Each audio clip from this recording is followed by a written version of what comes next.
Buenas gente, bienvenidos a Recorriendo Hong Kong.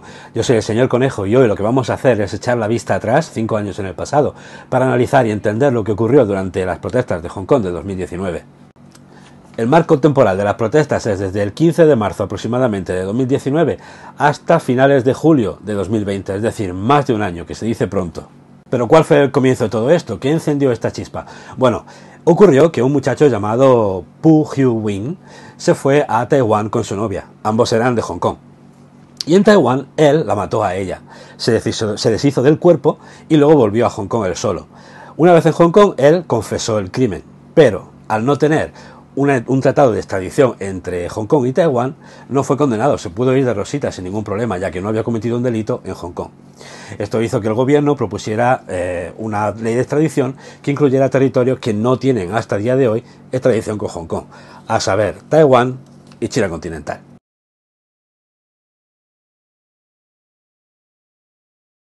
Esto provoca que en muchos sectores de la población hongkonesa se cree un miedo a una influencia muy grande de China en el sistema legal y que también suponga una pérdida del sistema de un país, dos sistemas sobre el que estamos. Así que empezaron una serie de protestas realmente pacíficas al principio, que fueron tres, si no recuerdo mal, fueron tres protestas masivas hasta el 15 de marzo, que resultaron simplemente en marchas contra el gobierno y contra la idea de esta ley de extradición. Aquí es donde los números empiezan a variar, porque hay quien dice que las fuentes interesadas dicen que fueron unos 2 millones de manifestantes y las fuentes oficiales dicen que fueron 300.000. Yo la verdad no lo sé, podemos decir que fueron 500.000, 1 millón da igual. Fueron manifestaciones bastante masivas y mayormente pacíficas, donde la mayoría de la gente estaba de acuerdo. Esto luego se malogró. Esta malogración empezó alrededor del 12 de junio, porque fue cuando el gobierno empezó a cansarse de las protestas y empezó a mandar a la policía a desalojarla y a desbandarla. Y esto, pues claro, resultó en peleas entre la policía y la población que protestaba, con porrazos, con gas, con bolas de plástico. Es decir, fue un enfrentamiento que empezó la policía para desbandar a los protestantes y los protestantes se enfrentaron a la policía a su vez, algo que yo puedo entender y que luego ya desvarió en un caos que yo creo que no estaba nada justificado. Pero bueno, estamos en el 12 de junio de 2019 y las cosas están así. Las protestas se convierten en un enfrentamiento contra la policía. A partir de ahí, a la petición de no tener una ley de extradición, se añaden 4 peticiones más, que se conocen como las 4 grandes peticiones, y que los protestantes dicen no querer aceptar ningún resultado que no sea tener esas 5, ¿vale? Entonces la primera era no tener extradición, la segunda era que las protestas no tuvieran la categorización de disturbio, que se liberara a todos los que se detuvieron durante los disturbios con la policía, que Carrie Lam, la presidenta en ese entonces, dimitiera, que hubiera una investigación policial además y que hubiera sufragio universal.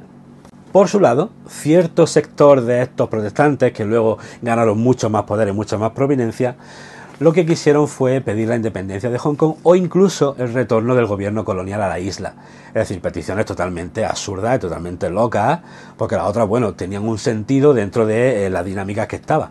Pero pedir una independencia en este ámbito o pedir que Inglaterra vuelva a tener el poder de Hong Kong estaba totalmente desnortado. Eso fue un desastre.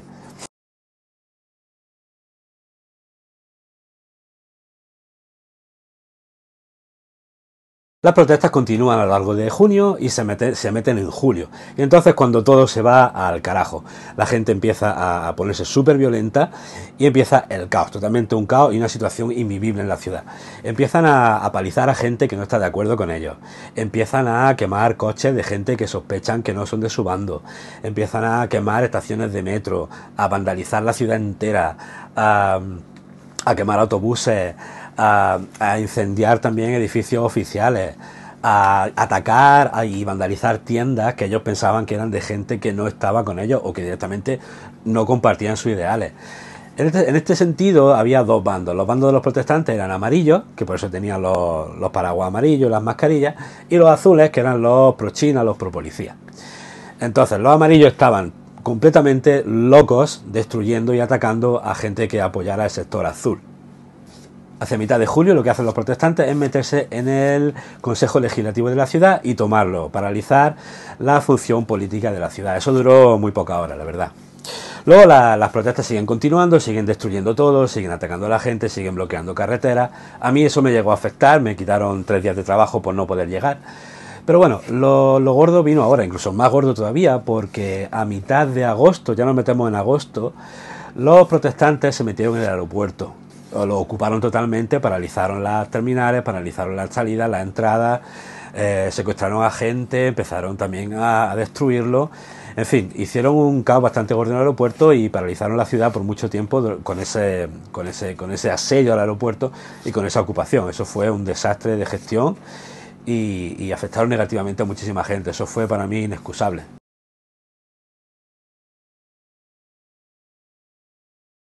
También ocurre dos cosas bastante importantes. Una, por parte de los protestantes, se hizo una cadena humana de 30 kilómetros, que era gente dándose la mano, que fue una situación bastante interesante, bastante bonita, y que ojalá hubiera seguido por ahí. Y también por parte del sector azul, que era el sector de las mafias, que decimos que están en Hong Kong, atacaron a unos protestantes en un metro y le dieron una paliza impresionante, y además eso lo usaron como excusa para decir que el gobierno le estaba oprimiendo, y se victimizaron mucho con ese ataque, por la verdad que fue bastante brutal. A partir de entonces también sacan al squad especial de las fuerzas de la policía, al equipo especial de asalto, y empiezan a ir por toda la ciudad, incluso por dentro de los metros, porque el metro también no solo quemaban las estaciones, sino que además también destruían los cristales, destruían los tornos, en fin, estaban totalmente locos haciendo violencia contra todo lo que fuera de gestión pública además. Y bueno, ahí empezó también la prohibición de las protestas. Se hizo que legalmente ya en Hong Kong no se pudiera protestar. Y también se prohíbe, por cierto, llevar mascarilla, algo que un año después sería obligatorio con la pandemia. Qué irónico. Estas prohibiciones que os comento empiezan alrededor de octubre, y además también en octubre, cuando se calcula más o menos que empieza la gran influencia de Occidente en las protestas de Hong Kong. Es decir, es cuando se sabe que los líderes políticos como Joshua Wong, el más famoso de todos, y otros empiezan a reunirse con líderes extranjeros para organizar eventos, para organizar las protestas, para organizar la violencia y también para gestionar su financiación, ya que parte de la financiación de los protestantes fue por potencias extranjeras, Estados Unidos, Reino Unido y los países de esa esfera. Esto fue lo que luego además se intentó cubrir con la Ley de Seguridad Nacional, de la que vamos a hablar un poco más tarde. En noviembre ocurre lo más gordo de todo, empieza ya además la caída del movimiento, que fue el asedio de las universidades. Los protestantes se atrincheraron y ocuparon las universidades, la Universidad de Hong Kong y la Universidad Politécnica, y allí estuvieron toda una noche metidos dentro, fabricando armas, fabricando bombas, fabricando arcos, fabricando todo tipo de lanzadores de proyectiles, todo tipo de cosas. Y la policía fue con todo, la policía hizo un asedio, lo estuvieron con agua, con gases, intentando entrar, colándose por dentro. Fue una noche de enfrentamiento enorme en estos dos puntos de la ciudad, que por supuesto acabó con la derrota de los protestantes, porque claro, hubo arrestos masivos, gente escapándose, gente huyendo, gente dejándolo, y ahí fue cuando todo empezó ya un poco a calmarse, no del todo, pero empezó a calmarse, ya que era el punto álgido de todo.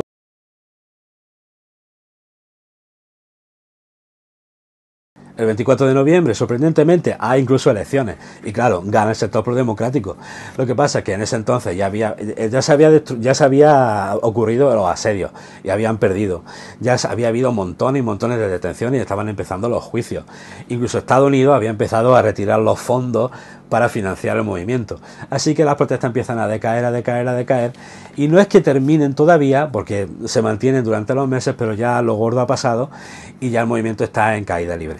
Una vez llega el COVID, a finales de 2019, el movimiento se detiene por completo, ya que nadie quería salir a la calle en esa situación, no se podía tampoco, y además toda esa espíritu de lucha que había habido ya se había totalmente terminado. Hay que notar que China ni siquiera envió a nadie a Hong Kong para detener este movimiento. Todo lo hizo las autoridades de Hong Kong. Sí es cierto que China movilizó al PLA, al Ejército de Liberación Chino, un día, pero fue para limpiar los escombros y los bloqueos que habían hecho los manifestantes en las carreteras. Pero toda la lucha se hizo solamente con las fuerzas de Hong Kong. China no intervino para nada. Lo haría después políticamente. Así que, ¿cuáles fueron las consecuencias siguientes a este movimiento? Bueno, mayormente fueron tres. Por un lado, el gobierno de Hong Kong empezó a detener y a juzgar a todo tipo de periodistas o personalidades que se hubieran visto envueltas en el apoyo a este movimiento. La segunda fue que hubo una desbandada total, incluso a pesar de haber ganado, todos los políticos pro democracia hicieron desbandadas, se disolvieron los partidos, muchos se exiliaron, muchos se escaparon, muchos se mudaron fuera, y ese sector de la política se deshizo en la nada completamente. Y la tercera fue la introducción de la Ley de Seguridad Nacional, que es la que hoy día está también expandida con un nuevo anexo, y que cubre lo siguiente.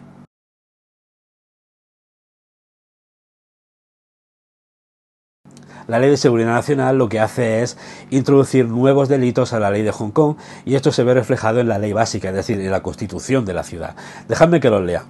El primer delito es la secesión, el segundo es la subversión, también tenemos el terrorismo, por supuesto, que me sorprende que antes no fuera un delito, pero bueno. También tenemos la coalición con fuerzas extranjeras y también la petición de independencia. Todo esto se convierte en nuevos delitos, y ahora vamos a ver el nuevo anexo que se hizo. Con el anexo a la seguridad nacional se introducen los nuevos delitos de traición, insurrección, espionaje y robo de secretos de Estado, y también el sabotaje que ponga en peligro la seguridad nacional. Esto incluye el doxing, es decir, el recabar datos personales de gente para atacarle en su entorno íntimo. Y finalmente me gustaría acabar con tres datos de interés.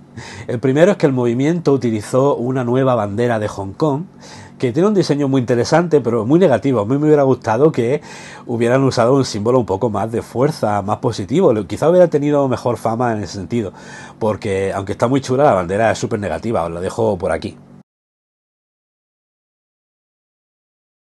También hay que decir que no murió nadie, es decir, nadie fue asesinado por un bando o el otro, ni las fuerzas del Estado mataron a nadie de los protestantes, ni los protestantes mataron a nadie del bando azul. Eso sí, hubo dos casos muy importantes que casi acabaron en muerte, y uno fue cuando uno de los protestantes intentó quitarle el arma a un policía y este le disparó en el abdomen. Por suerte consiguieron arreglarle y el chico no murió y sigue vivo a día de hoy. Y por el otro lado, por el lado de los protestantes, en un puente elevado había un señor un poco ya más mayor, de 60 años casi, o incluso más, alrededor de los 60 años, que estaba recriminándoles la actitud que estaban teniendo y lo que estaban haciendo. Y en eso, dos de los protestantes le rociaron con un líquido y le prendieron fuego. El hombre no murió y se recuperó, aunque acabó con un buen sector del cuerpo quemado. Sí que hubo muertes, alrededor de unas 15, pero todas fueron o por suicidio o por accidente, es decir, intentando escalar un muro de la universidad, pues caerse y matarse, algo así, pero no fueron asesinatos directos. El balance final es que no consiguieron poner en la ley de extradición por parte del gobierno, pero sí pusieron la ley de seguridad nacional, que es mucho peor si te pones en la mentalidad del sector amarillo. Por otro lado, también el movimiento pro-independentista, pro-democracia, el movimiento amarillo, se deshizo, se destruyó y ya no existe. Así que al final no fue tan buena idea llevarlo por ese sentido.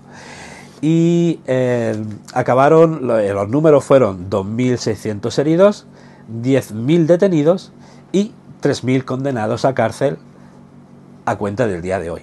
El más famoso de ellos, por supuesto, Joshua Wong, que fue el cabecilla de todo el movimiento, que a día de hoy sigue también en la cárcel. Y bueno, eso ha sido todo respecto a este tema. Imagino que vosotros lo visteis también en la noticia o lo estuvisteis siguiendo. Decidme qué pensabais en ese momento, qué pensáis ahora. Y si tenéis alguna pregunta o algún otro tema que queréis que comente, me lo ponéis en los comentarios. Y nada, nos vemos en el siguiente vídeo. Acordaos, si os ha gustado mucho, dadme un me gusta. Si os ha gustado, suscribiros. Adiós.